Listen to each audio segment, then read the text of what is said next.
আমি পদ্মজা, লিখেছেন এলমা বেহরোজ। 20তম পর্বে আপনাদের সাথে আমি আছি মোহাম্মদ আব্দুল কাদের রাকিব। রবিবারের তীব্র শীতের সকাল, ঘড়ির কাঁটা 8টায় পৌঁছেছে। বাড়ি জুড়ে চলছে সবার ছোটাছুটি। পদ্মজা বারান্দায় দাঁড়িয়ে তাদের ব্যস্ততা দেখছে। আলোকগড়ের সামনে মাথা উঠেল টুপি পরে দাঁড়িয়ে আছে খলিল। মগাকে কড়া সুরে কাজের নির্দেশ দিচ্ছেন। চারদিকে ছড়িয়ে পড়েছে উৎসবের আমেজ। দুপুরের নামাজের পর স্কুলের মাঠে বিশাল সমাবেশ হবে। আলোকগড় এবং ঘরের বাইরে স্তূপ করে রাখা হয়েছে শত শত কম্বল আর শীতবস্ত্র। হাওলাদাররা তাদের হারাম অর্থ দিয়ে আবার একটা লোক দেখানোর নাটক সাজাতে চলছে। পদ্মজা বিদ্রোহের হাসি হাসল। বাইরের এই উৎসব মুখর পরিবেশের মধ্যেও তার অন্তরে জ্বলছে অগ্নিশিখা, চোখে মুখে দৃঢ় সংকল্প। যে কোনো মূল্যে তাকে আজ তার লক্ষ্যে পৌঁছাতে হবে। মনের গভীরে তার একটাই চিন্তা, পাতালপুরের চাবি খুঁজে বের করা। সময়ের স্রোত দ্রুত বয়ে চলছে। আজ রাতের মধ্যেই জীবন বাজি রেখে হলেও কিছু একটা করতেই হবে। অন্দরমহল থেকে বেরিয়ে এসে খলিলের পাশে দাঁড়ালো রেদওয়ান। পরনে কালো রঙের পাঞ্জাবি, যা তার রূপালী চাঁদের মতো ফর্সা গায়ের রঙকে আরও উজ্জ্বল করে তুলেছে। পদ্মজা লতিফার কাছে শুনেছে রেদওয়ানের জীবনে নাকি শিগগিরই বসন্তের আগমন ঘটতে চলছে। সে বিয়ের আসরে বসবে, কোনো অবাগই তার জীবন সঙ্গিনী হবে, তা জানা যায়নি। পদ্মজার কৌতূহলী দৃষ্টি রেদওয়ান ও খলিলের দিকে নিবদ্ধ ছিল, যদিও তাদের কথোপকথন তার কানে পৌঁছাচ্ছিল না। হঠাৎ করেই সেখানে আমিরের আবির্ভাব ঘটল। সে খলিলকে উদ্দেশ্য করে বলল, আমি বেরিয়ে যাচ্ছি, ফিরতে বোর হবে। আবারও বলছি। কেউ যেন পদ্মজার দিকে তাকানোর সাহস না করে। রেদওয়ান নির্লিপ্ত কণ্ঠে উত্তর দিল, তোর দুই চামচাকে বলে যা পদ্মজার দিকে নজর রাখতে। পাতালপুরীতে তো আর কোনো মেয়ে নেই, তাই চিন্তার কিছু নেই। তবে এই বিষয়ে যে কারো কাছে কিছু প্রকাশ না পায়, আর আমাদের দিকেও যাতে তেরে না আসে। আমির দৃঢ়ভাবে সঙ্গে বলল, যদি তেরেও আসে সুন্দরভাবে সামাল দিবি। রেদওয়ান অসহিষ্ণুতার সঙ্গে মন্তব্য করল, এই বউকে আর কতদিন এভাবে আটকে রাখবি, অযথা ঝামেলা। রেদওয়ানের কথায় রেগে গিয়ে এক পা এগিয়ে এলো আমির। পরিস্থিতি নিয়ন্ত্রণে আনতে খলিল দ্রুত রেদওয়ানকে পিছনে ঠেলে দিয়ে আমিরকে বলল, তুই নিশ্চিন্তে যা বাবু, তোর পদ্মজারে কেউ কিছুই করব না।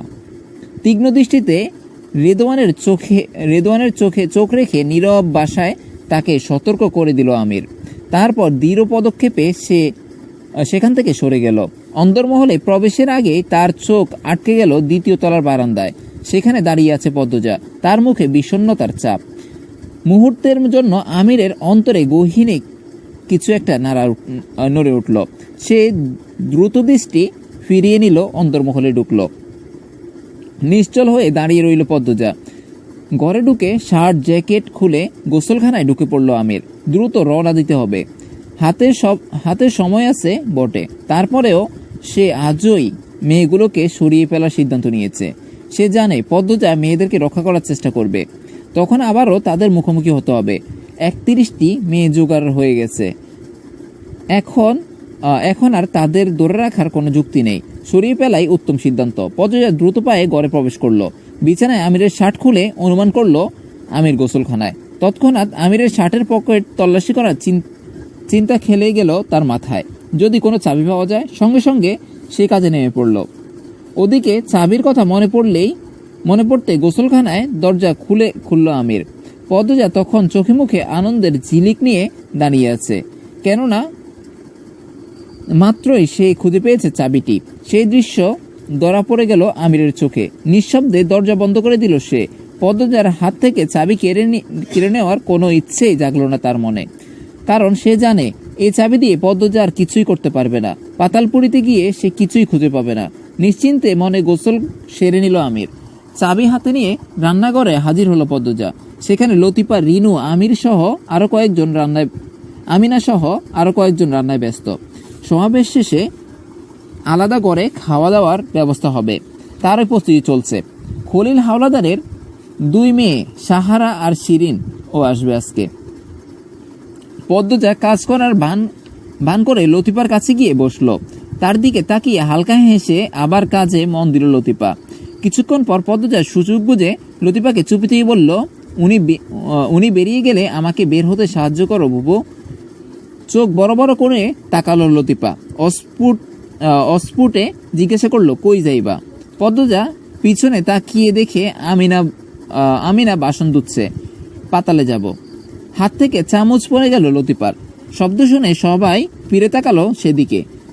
তাড়াতাড়ি চামচ কুড়িয়ে ক্ষমা প্রার্থনার হাসি হাসলো লতিফা। খানিক পর পদ্মজা জিজ্ঞাসা করলো, চাবি কই পাইবা? পদ্মজা বলল, পেয়ে গেছি, তুমি শুধু সুযোগ করে দাও। লতিফার মুখে ভয়ের ছায়া নেমে এলো। আমির জানতে পারলে তার কি যে হবে। সবাইকে আরেকবার দেখে নিয়ে পদ্মজা বলল, ভালো কাজের জন্য প্রাণ দেওয়ার গৌরবের বুবু। কিছুক্ষণ ভেবে রাজি হয়ে গেল লতিফা। পদ্মজা তাকে প্রস্তুত থাকতে বলে এগিয়ে গেল ঘরের দিকে। সিঁড়ি দিয়ে ওঠার সময় দেখতে পেল আমির নামছে। দুজনের কেউই কারো দিকে তাকালো না, যেন একে অপরকে চিনেই না। পদ্মজা ঘরে ঢুকে দ্রুত দরজা বন্ধ করে দিল। তারপর হাতে তুলে নিল একটা ধারালো ছুরি। অলক ঘরে গিয়ে পরিস্থিতি যাচাই করলো লতিফা। আমির, মজিদ, রেদওয়ান কেউই বাড়িতে নেই। খলিল পাশের ঘরের বারান্দায় 3 জন লোকের সঙ্গে কোনো গুরুত্বপূর্ণ বিষয়ে আলোচনায় মগ্ন। লতিফা দ্রুত ফিরে এসে পদ্মজাকে পরিস্থিতি সম্পর্কে জানালো। সবকিছু সাজানো গোছানো। এবার পদ্মজার পিছনের ছায়ার মতো লেগে থাকা 2টি লোকের সরানোর পালা। এবার রান্নাঘর গেল পদ্মজা। লোক দুটি বৈঠকখানায় দাঁড়িয়ে আছে।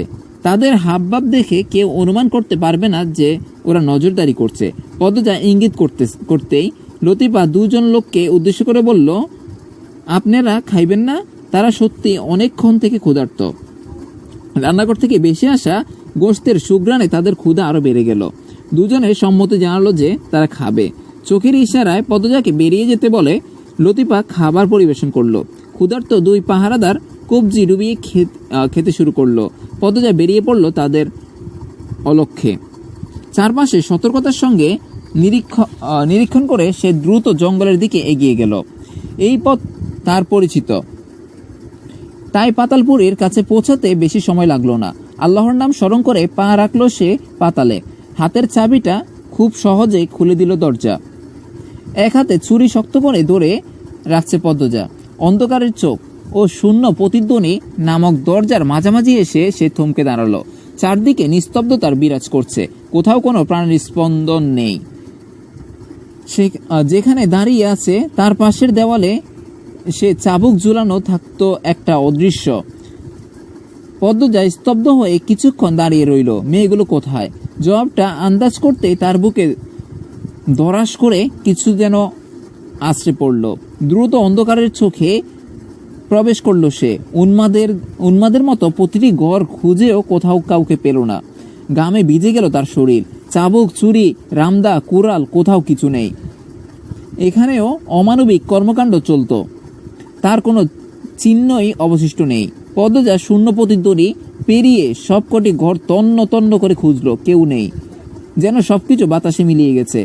যখন সে নিশ্চিন্ত হলো যে এখানে আর কেউ নেই, তখন তার হাত থেকে ছুরি খসে গেল। দুই হাত মাথা চেপে ধরে সে দপ করে মেঝেতে বসে পড়ল। চোখ থেকে অশ্রুর বন্যা নেমে এলো। আমির তখন চোখে ধুলো দিয়ে প্রতিটি মেয়েকে সরিয়ে ফেলল। পদ্মজার বুকে তীব্র যন্ত্রণা অনুভূত হলো। সে মেয়েদের রক্ষা করতে পারেনি। আফসোস আর আত্মগ্লানি তাকে গ্রাস করে ফেলল। মেয়েদের আর্তনাদ, বেঁচে থাকার মিনতি তার কানে বাজতে থাকলো। দাঁতে দাঁত চেপে বসে রইল পদ্মজা। নিজের প্রতি তীব্র ক্ষোভ জন্মালো, কাঁদতে থাকলো অজোরে। শাড়ি খামচে ধরে কান্নায় ভেঙে পড়ে বলল, আমি পারলাম না। এই ব্যর্থতা আমি কোথায় লুকাবো আল্লাহ? হাওলাদার বংশের প্রাচীন রীতি, বস্ত্র বিতরণের সমাবেশে পরিবারের সব সদস্যকে সেখানে হাজির থাকতে হবে। তাই শাহানা ও শিরিনও এসেছে। তারাও এরই মধ্যে প্রস্তুত হয়ে নিচতলায় অপেক্ষা করছে। নিজের ঘরে পলঙ্কে বসে আছে পদ্মজা। লতিফা ব্যস্ত হয়ে ঘরে প্রবেশ করলো। ও পদ্ম, বোরখা পিন্দ নাই কেন? লতিফার দিকে তাকালো পদ্মজা। তার চোখে চারপাশ লাল, চোখে স্পষ্ট পোলাভাব। সে আত্মগ্লানিতে ডুবে আছে। বারবার মনে হচ্ছে সে চাইলে পারত মেয়েগুলোকে রক্ষা করতে, সুযোগ ছিল, কিন্তু প্রকৃতপক্ষে তার সত্যিকারের সুযোগ ছিল না।